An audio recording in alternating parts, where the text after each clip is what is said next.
Tecniseguros presenta Vivir Seguros, un podcast de Tecniseguros.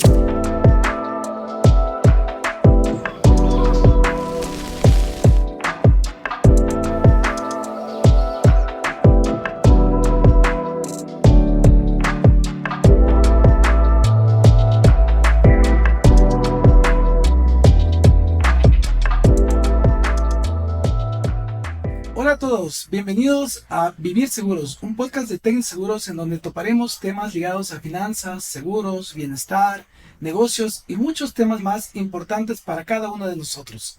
Mi nombre es Darwin Ramírez, soy vicepresidente de Tecniseguros, trabajo en esta hermosa compañía por más de 26 años, tengo una formación en contabilidad, finanzas, administración, maestrías, un doctorado en negocios y economía. Va a ser para mí un placer el dirigir este primer podcast para todos ustedes con una invitada especial, Claudia Tovar, con quien vamos a tratar temas muy interesantes para cada uno de ustedes. Hoy arrancamos con inversiones inteligentes. ¿Cómo ahorrar dinero sin sacrificar tu calidad de vida? Hola Darwin, muchas gracias por la invitación de estar en este espacio tan valioso. Yo soy educadora de profesión, yo tengo un PhD en educación y estuve toda mi vida pasada en la universidad haciendo docencia, investigación y trabajando como directora de innovación en la Universidad San Francisco de Quito. Pero el año pasado decidí tomar una decisión que cambió radicalmente mi vida y es de empezar un startup que tiene un enfoque de fintech para ayudar a la gente a mejorar sus finanzas personales. Ese desafío me ha empujado a entender acerca de las finanzas personales, de por qué a veces hay tanto rechazo de aprenderlas, de ponerlas en práctica. Y estoy aportando desde mi conocimiento, que es más del tema humanístico, de la neurociencia, de la psicología, para así entender un poco más por qué los seres humanos nos comportamos como nos comportamos, si nos están diciendo las reglas claritas del juego de cómo deberíamos hacer para tener más sanas finanzas personales.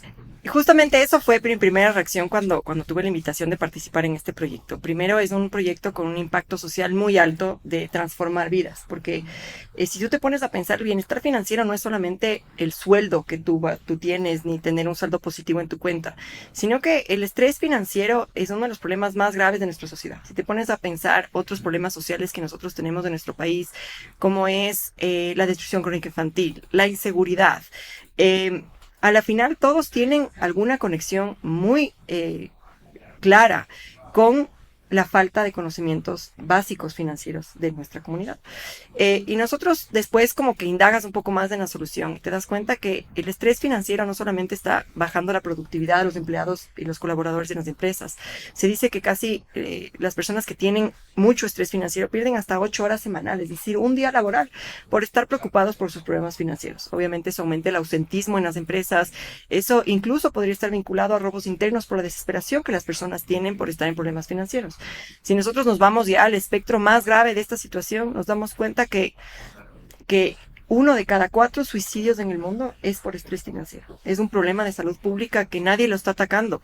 Y creo que debemos entender cuáles son las raíces. Entonces es por eso que cuando solucionas esto, a veces decimos, ok, entonces si subiría el sueldo mínimo se soluciona.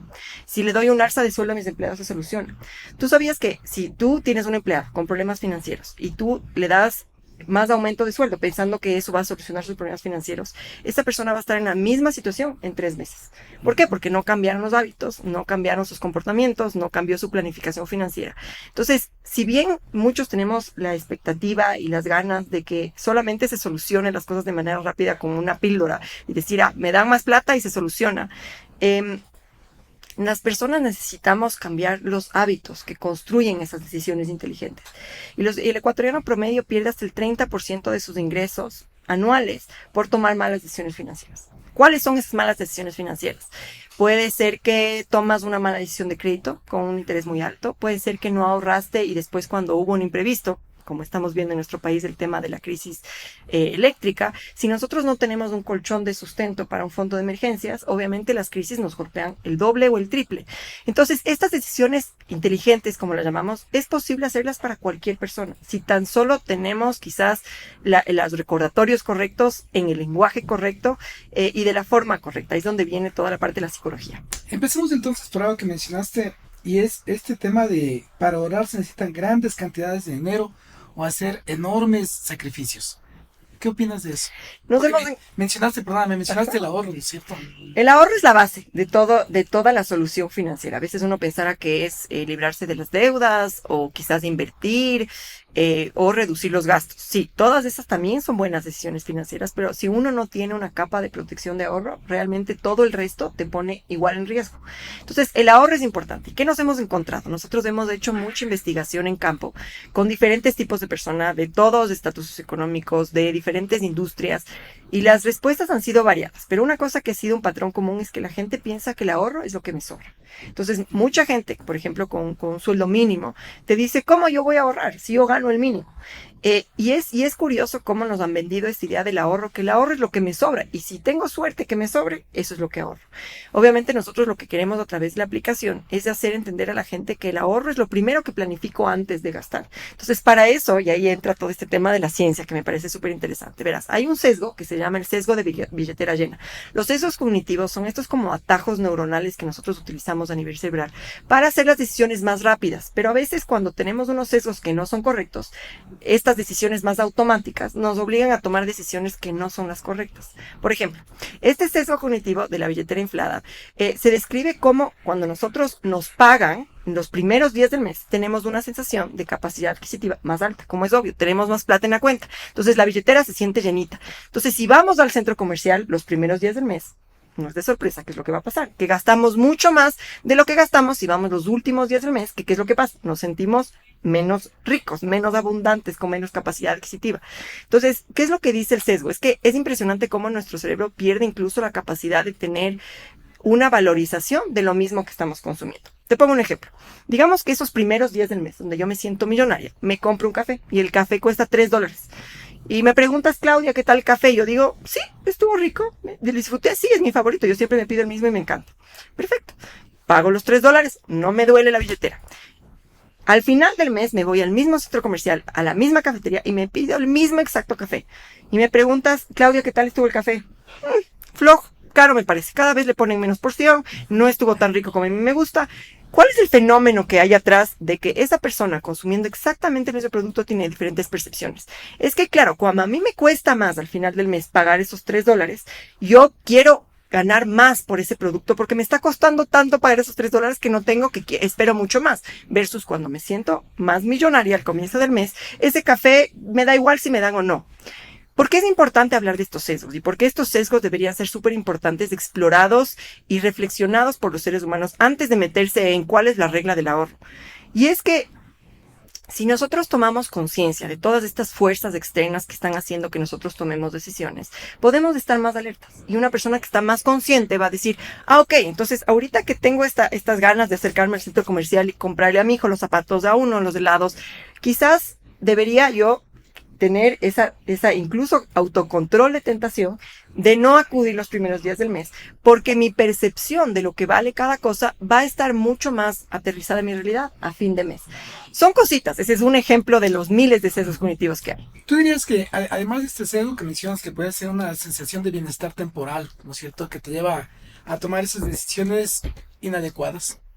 ¿Qué otros errores crees que son así importantes mencionar para quienes nos están escuchando o mirando, para hacer mejor un esquema de ahorro? Por ejemplo, este mes de diciembre es un mes que viene con una particularidad enorme. Es el mes de más alto impacto financiero en todo el año. Por muchas razones, impactos positivos y impactos negativos. Viene el 13º sueldo. Esa es una parte importantísima que nuestro país, que no todos los países reciben, y nosotros tenemos la fortuna de recibirlo. Pero es curioso nuestros comportamientos con estos cambios que hay en este mes. Diciembre obviamente también es un mes de alto gasto. ¿Sabías que las personas en diciembre gastan 50% más de lo que gastan en cualquier otro mes? Los gastos obviamente en 40% tienden a ser impulsivos. Y en estos comportamientos de diciembre, no es solamente la lógica de cuánto tengo o si mi décimo me alcanza. Primero vamos en orden. El décimo. El décimo es un sueldo extraordinario, es algo extra que no recibimos todos los meses, que podría aliviar financieramente muchísimo a las personas si lo usáramos sabiamente. No quiero decir que este décimo no podemos nosotros destinar un poquito para los regalos y para invitar a la familia y para todos los gastos que diciembre conlleva, pero también una forma muy inteligente de utilizar ese décimo es saldando las deudas que tenemos pendientes. Obviamente las deudas generalmente, no generalmente, siempre tienen intereses, y esos intereses, si tú sigues pagando el mínimo, lo que hace es inflarse más y alargarse más de esa deuda en el futuro. Entonces, si el décimo utilizamos para aliviar esos intereses de algunas deudas, quizás no todas, lo que va a pasar es que la persona va a tener que más paz. Más paz porque obviamente el estrés financiero generalmente es causado por las deudas que crean esta sensación de me van a cobrar, voy a quedar mal, esto es interés, o tener que sacar una nueva deuda para cumplir con la responsabilidad de tener esa deuda. Entonces, sí, la mejor decisión es una parte del décimo destinemos a aliviar deudas, porque aquí hay otro fenómeno interesante. Las personas, el 65% de las personas que consumen en diciembre van a diferir sus gastos. ¿Qué significa eso? Es que nosotros, además, no solamente no utilizamos al contado la plata que tenemos, sino que estamos difiriendo esos gastos y además, a veces hay estas promociones incluso de darte 3 meses de gracia, que hay una falsa sensación de que hay como un alivio de hasta marzo no me preocupo, pero lo que está pasando es que eso se está acumulando. Y eso se va a acumular hasta un punto que nosotros estamos viendo las tasas de morosidad más altas que hemos visto en la historia, no solamente en Ecuador, sino en Latinoamérica. Y eso se debe a porque hay una falsa sensación de control. Porque yo veo la cuotita, no veo el total de la deuda. Entonces voy acumulando cuotitas que además a veces pueden ser en algunas tarjetas de crédito un 24avo de la cuota real. Entonces eso lo que hace es que se va inflando con el tiempo hasta que llegamos a ver a los ecuatorianos con 12 deudas al tiempo, que ya llega una situación inmanejable. Justo mi siguiente pregunta se iba a enfocar en el tema del mes de diciembre, pero ya te adelantaste y nos diste respuesta. Pero me quedo pensando en varias cosas. Un tema es el hablar de varios de los temas que tú has mencionado. Me lleva a pensar la necesidad de tener más educación financiera, ¿no es cierto? Por otro lado, hay una serie de temas que están vinculados al manejo numérico. Y no todos somos numéricos, o no a todos nos gusta el mundo financiero. Entonces, educación, finanzas, como que son una serie de cosas que por ahí, si soy muy joven o si ya tengo una vida con un montón de deudas, me resulta muy complicado. La pregunta es, ¿qué alertas, qué señales crees tú que debo considerar esos botoncitos que se me deben encender como para decirme, cuidado, no estás haciendo las cosas como las deberías hacer? Tú has topado uno de los temas más fundamentales para aliviar este problema del bienestar financiero, que es la famosa educación financiera. Creo que lo primero que tenemos que hacer con eso, es olvidarnos de qué es lo que entendemos por educación financiera. Y esto también nos ha llevado con la investigación con personas del día a día que les preguntas, ¿quiere educación financiera? Y de manifiesto todo el mundo te va a decir sí. Les invitas a la capacitación, no llega nadie. ¿Por qué? Y ahí tenemos que entender un poco cuál es la psicología atrás del rechazo que hay. Entonces, tú ya has mencionado algunos. Primero, muchas personas sienten que si no son buenas en los números, no van a nunca tener una educación financiera exitosa. Entonces, tienen mucho rechazo a pensar que no son buenos para organizarse ni para tener la disciplina de los gastos. Entonces, hay nuestro primer bloqueo. Después, el quizás haber atendido a miles de cursos que no sirvieron de nada, en donde nos dijeron que tenemos que hacer algo, pero ojalá los seres humanos fuéramos tan sencillos que le decimos a todo el mundo, hay que ahorrar, y todo el mundo sale de la capacitación y ahorra. Eso no pasa. Entonces tenemos que también olvidarnos de cómo estamos aprendiendo acerca de las finanzas personales. Por eso, en Camina, nosotros lo que dijimos vimos todas estas variables sobre la mesa y dijimos, ¿qué está fallando? Y hay una cosa que estamos olvidándonos, que es la tecnología. La tecnología, si bien puede ser muy criticada, es una cosa que nos pone a disposición nuevas maneras de aprender. Y la educación continua está pasando así. Todo el día tú y yo, cuando estamos consumiendo redes sociales, cuando estamos leyendo noticias, estamos aprendiendo. Es una forma diferente, pero estamos aprendiendo. Es una educación no formal. Y estamos aprendiendo de una forma que nos está dando indicadores de cómo nos gusta consumir información. Nos gusta consumir información de forma encapsulada, de forma rápida, contextualizada, y que tenga una actualización que esté tan relevante para mi situación actual que yo diga, lo quiero leer. Entonces nosotros dijimos, a ver, si hay esta tendencia de aprender de esta forma, ¿por qué no diseñar una forma de aprendizaje de las finanzas personales que sea absolutamente tipo redes sociales? O una de nuestras más grandes inspiraciones para el programa es Duolingo. Duolingo, como sabes, es una plataforma de aprendizaje de idiomas que ha crecido muchísimo y está básicamente hecho en una práctica constante con una retroalimentación y una calibración muy personalizada hacia donde tú estás. Y eso fue lo que hicimos. Diseñamos a Camina Academy, Academy, que Camina Academy es aprender finanzas personales de una forma dinámica, chistosa, tiene muchos chistes incorporados, muchos ejemplos de la realidad que le permite al usuario entender, o sea, esto es lo que me dice la tabla de amortización, pero está aterrizada a una situación en donde yo me voy a ver obligado a que lea más a detalle la tabla de amortización cuando tuve la oportunidad.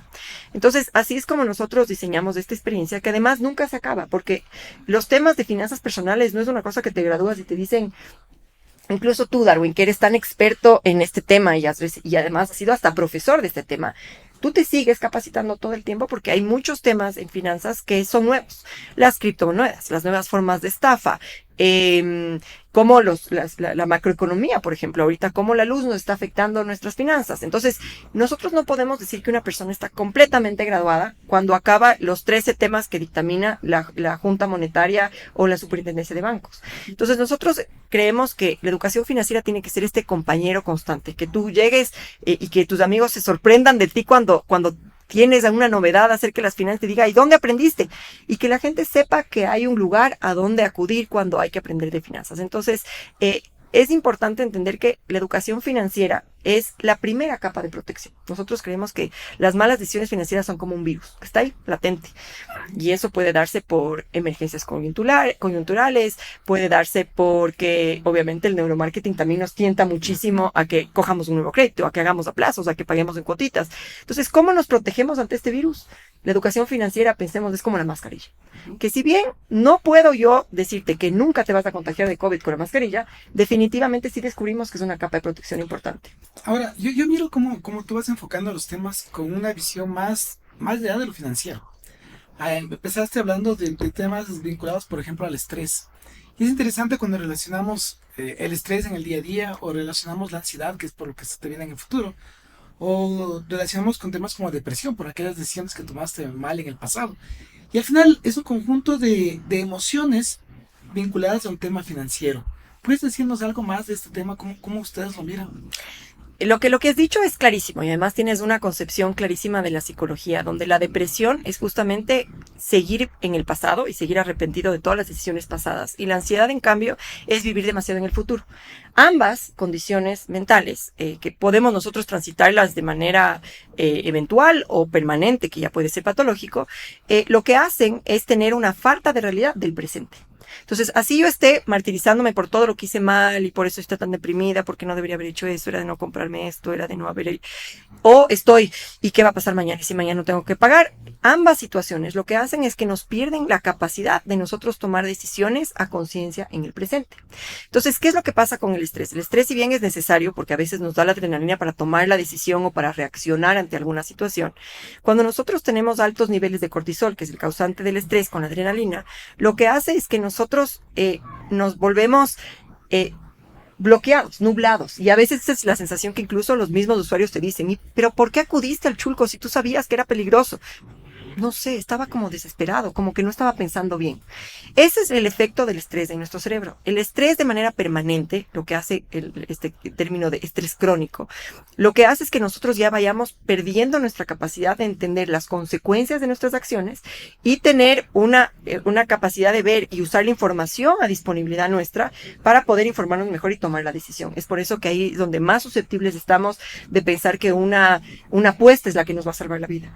O caer en una invitación a una inversión que suena fraudulenta y le dices a personas, pero Darwin, ¿tú sabías que había algo medio raro en que te den mañana $100 y el traspasado mañana $200? Pero claro, como tenías tus niveles de cortisol tan altos, ya ni siquiera podías ver bien cuál era la mejor decisión para ti y tu familia.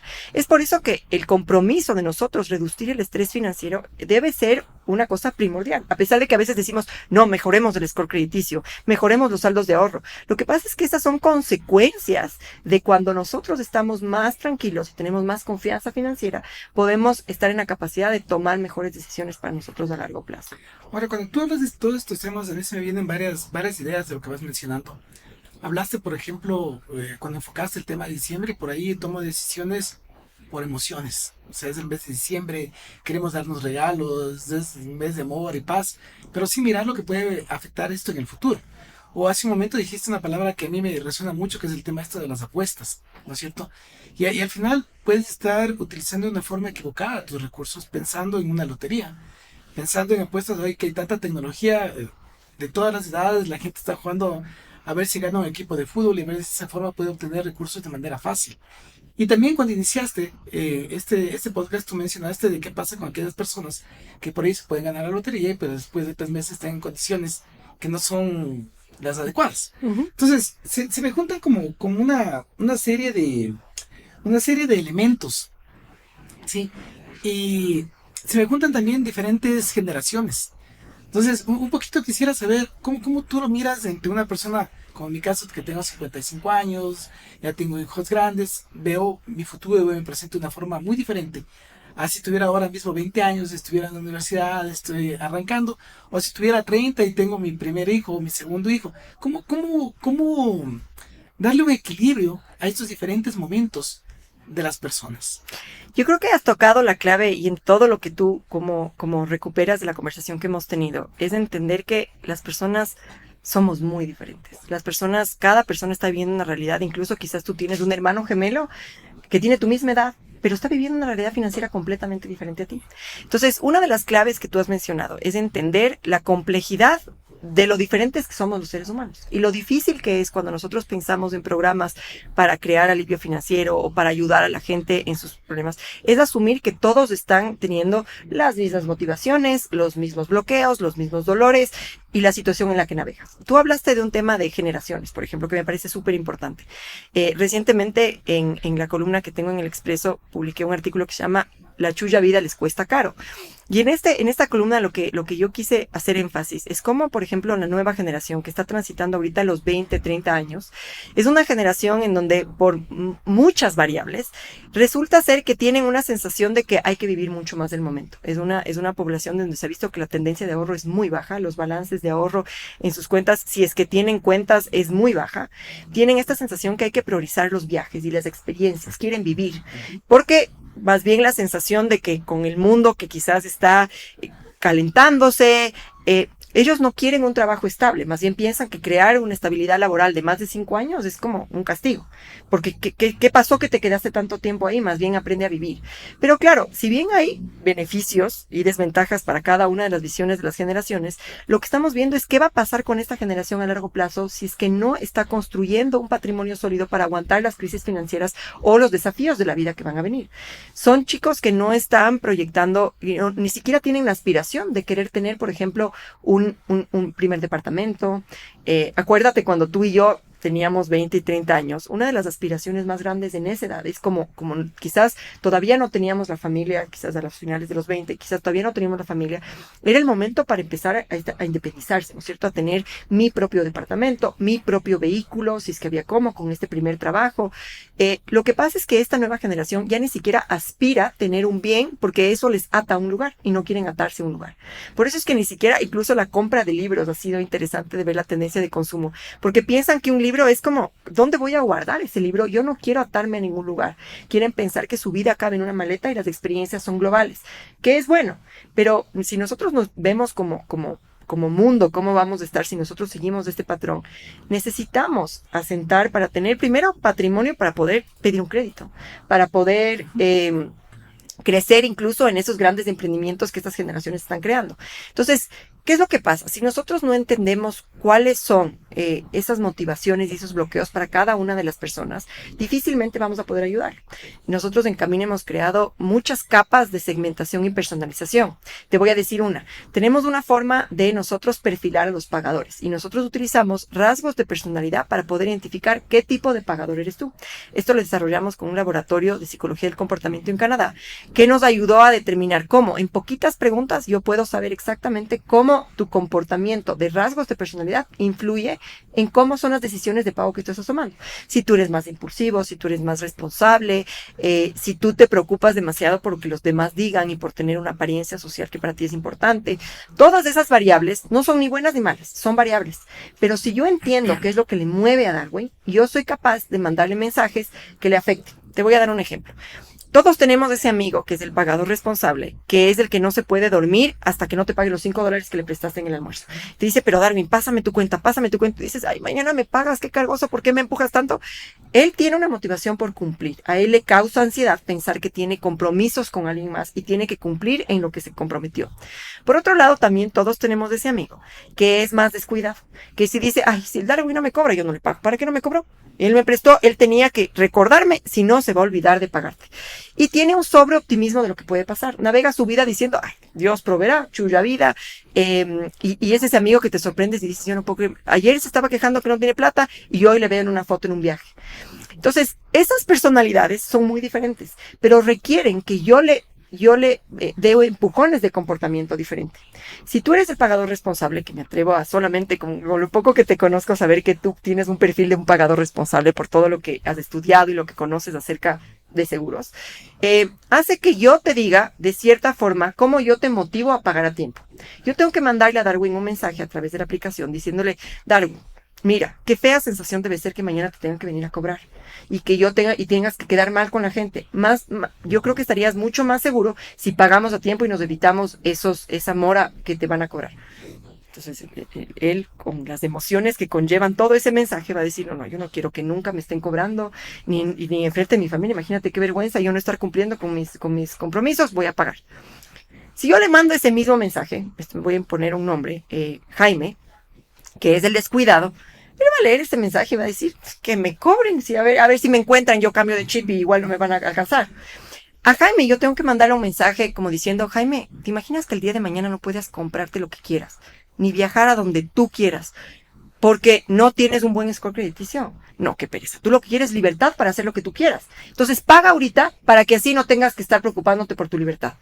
¿Qué es lo que hice? Es un sutil cambio de mensajes utilizando el entendimiento del perfil de la persona para encontrar la manera para persuadirles en los comportamientos que nosotros queremos, que es que la gente paga a tiempo, que la gente ahorre y que la gente no caiga en las tentaciones de apuestas, de estafas o de tentaciones de compra innecesarias. Antes de irnos hacia la parte final, primero quiero decirte que ha sido una conversación muy, muy rica contigo. Creo que nos va a faltar tiempo y va a ser necesario volver a sentarnos, pero tú topaste, si voy en orden, algunos temas, topaste temas de ahorro, temas de consumo. Y me queda pendiente el tema de inversión, porque también ocurre que a veces, por ahí sí hay casos excepcionales, vamos a decir, que sí hicieron su tarea en el tiempo y sí tienen sus ahorros y han logrado acumular algún dinero y son cuidadosos en el consumo, pero ahora están en ese momento en el que dicen, chévere, pero ¿en qué invertir? Y hablaste de criptomonedas y hablaste de varias opciones con las que podrías hacer uso del dinero. La pregunta sería, ¿qué o en qué o cómo o qué debo considerar para invertir? Yo empecé esta conversación diciéndole a Darwin una información importante. Yo no soy financiera, yo soy educadora que me he metido en el mundo financiero para contribuir desde esta otra óptica. Dicho eso, esto no es una sugerencia de inversión, pero para todos los que nos pueden escuchar, lo que tú dices es sumamente importante. A ver, las inversiones y las personas que quizás llegan a esa etapa, que no importa la edad que tengas, ojo, puedes tener plata para invertir a los 20 y no puedes tener hasta que llegues a los 60, eso no tiene nada que ver. La inversión es una forma de decir, si tengo una plata guardada que puedo yo hacerla rendir más en algún otro espacio y sé que no la voy a necesitar en un periodo de tiempo, puedo yo tomar la decisión de hacer una inversión. Nosotros lo que decimos siempre es, depende de cuánto riesgo tú quieras darle a esa inversión. Las inversiones lo que hacen es, obviamente, invertir tu plata en algún otro empresa, negocio o producto financiero que tú tienes que aprender a medir la capacidad de riesgo que tú quieras dar. Las inversiones, nosotros ahorita estamos en una época en donde los bancos están dando muy buen rendimiento de las pólizas de inversión, por ejemplo, y esa podría ser una forma muy segura de decir, yo le dejo la plata guardada por 70, 180 días y no la recupero, pero está dándome un rendimiento del 7, del 8 o más por ciento. El momento está en cuando ya uno quiere hacer inversiones quizás un poquito más arriesgadas y uno necesita un poco de acompañamiento. Afortunadamente también gracias a la tecnología, hoy hay muchas aplicaciones que nos ayudan tomando decisiones con inteligencia artificial para medir el riesgo. Entonces, por ejemplo, si tú eres una persona que estás novato en las inversiones y quieres empezar a invertir poquito a poco, estas aplicaciones lo que te ayudan es entender cómo funciona la variabilidad o el riesgo que existe en este tipo de inversiones para saber en dónde tú puedes invertir e ir aprendiendo sobre inversiones. Las personas que se dedican a eso obviamente van años, pero afortunadamente, además de la experiencia que pueden tener estas personas, nosotros sí tenemos toda la información de la inteligencia artificial que nos puede ayudar a ser proyectivos y ayudarnos con información que nos nutre muchísimo para tomar una decisión mucho más acertada. Entonces, yo sí les invito a las personas que quizás están queriendo incursionar en inversiones que no son las regulares de quizás de pólizas de inversión en un banco, que primero se asesoren mucho para entender cómo funciona. Aquí también hay mucha oportunidad de estafa, ojo, y tú hablaste un poco de las criptomonedas. Hay nuevas formas de inversión que son mucho más riesgosas, pero tienen mucho más rendimiento, que eso es lo más atractivo. Entonces tenemos un amigo que le fue excelente en criptomonedas y de ese un ejemplo nosotros nos agarramos a pensar a poner todos nuestros ahorros quizás en una inversión que puede ser muy riesgosa. Aquí la invitación es primero estemos con una sensación mucho más de control y saber cuáles son los riesgos, cuáles son los rendimientos y también qué es lo que yo podría perder por no saber, porque a veces estas inversiones requieren de muchísimo mantenimiento. ¿A qué me refiero? De que tienes que estar muy pendiente de las inversiones para hacer esta movilidad entre diferentes tipos de monedas o entre diferentes tipos de inversiones. ¿Tengo el tiempo? ¿Soy la persona adecuada que voy a estar yo ahí moviéndome en la bolsa para poder ver en qué si invierto más en Apple, si invierto más en Amazon, si es el momento de salir, si no? Eso es una forma inteligente y hay gente que ha hecho mucho dinero de esta forma. Pero tenemos que reconocer nuestras capacidades y empezar, yo diría empezar lento, empezar seguro y después irnos moviendo. Porque sí tenemos estas historias lamentables de mucha gente que ha perdido sus ahorros de su vida por una historia de éxito que conocimos que un vecino le fue súper bien y después quizás no es nuestro caso. Excelente, Claudia. La verdad es que me encanta como tú lo graficas para quienes nos están viendo o escuchando. Y es que has hablado de un montón de conceptos financieros puros.